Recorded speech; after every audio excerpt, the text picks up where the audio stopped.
I just want to get an answer to, I think, a simple yes or no question. If you are confirmed to lead HUD, you'll be responsible for issuing billions of dollars in grants and loans to help develop housing and provide a lot of housing-related services. Now, housing development is an area in which President-elect Trump and his family have significant business interests.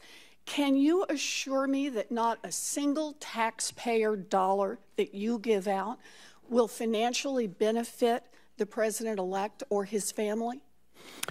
Well, Senator, I was worried that you wouldn't get back. Thank you for coming back. I'm back. I can assure you that the things that I do are driven by a sense of morals and values. And therefore, I will absolutely not play favorites for anyone. Dr. Carson, let me stop right there. I'm actually trying to ask a more pointed question, and it's not about your good faith. That's not my concern. My concern is whether or not, among the billions of dollars that you will be responsible for handing out in grants and loans, can you just assure us that not $1 will go to benefit either the president-elect or his family? It will not be my intention to do anything to benefit any American. I understand that. It's for all Americans, but everything that we do. Do I take that to mean that you may manage programs that will significantly benefit the president-elect? You can take it to mean that I will manage things in a way that benefits the American people. That is going to be the goal.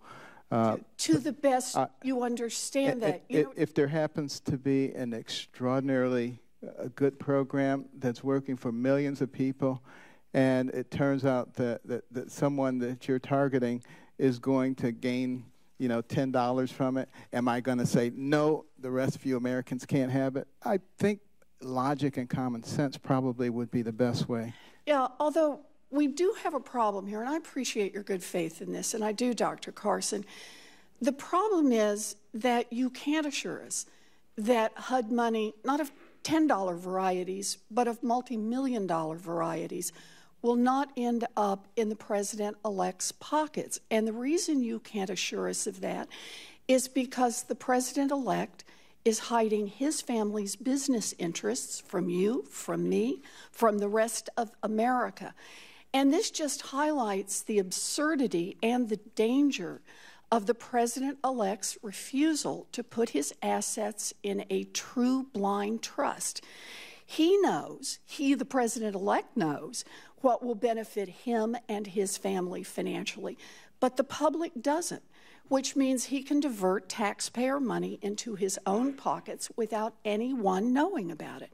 The only way that the American people can know that the president is working in their best interests and not in his own is if he divests and puts his assets in a true blind trust.